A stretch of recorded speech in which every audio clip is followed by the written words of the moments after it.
I did not do well in public high school. Some of this was my own doing. I wasn't always a great person, but when I came out as gay, at the time I was presenting as a lesbian, shit just went haywire. I was receiving death threats. My family was receiving death threats about me. I couldn't even walk into a classroom without somebody like making a noise or a face to show their disgust for me. So I did what any Irish Catholic person would do. I made a hit list. No, I'm just kidding. Well, I did make a hit list. I had no intentions of carrying this shit out or anything. It was just a list of people I hated. I just thought hit list sounded cool. After it was found on school property, one of my friends was like, "Damn it, you should have called it the birthday list."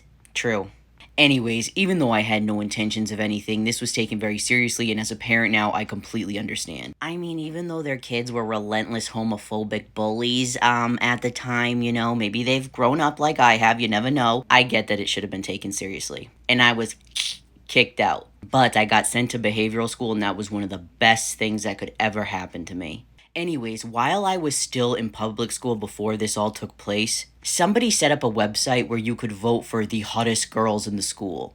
My name was on it, and obviously it was on it as like a joke because A, I was not well liked, and B, I was a lesbian. I did get some votes though, holler, holler. Anyways, I always wondered who made this website, but I never figured it out. Years later, I pretty much, forgot about it, whatever, and I was in college. This was literally like, 5, 6 years later. I was sitting down, and all of a sudden, this girl who I recognized from school, she was actually my best friend in first and second grade. She came in and she sat right in front of me. We had small talk, like, oh, hi, we remembered each other, whatever, and she just went about her business. I went about mine.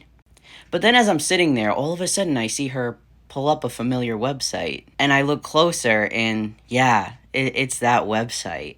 In my head, I'm like freaking out because I'm like, okay, this has to be intentional. Like, she's sitting in front of me, and even if she doesn't know who made this website or whatever, like, she is viewing it right in front of me. Like, she's gotta know. But I'm trying to calm myself down. Like, listen. Maybe it's just because I think she was like Googling herself at one point or something. I'm like, she's probably just Googling herself, and like, she's just bored. Like, that's what it is. That's what it is. Until I got home and went to the website. This is before like really advanced smartphones. You know what I mean? I decided to dig a little deeper this time. I noticed if you scroll to the way bottom, it says site made by in her name. For so long, I was called a psycho lesbian for lack of better words.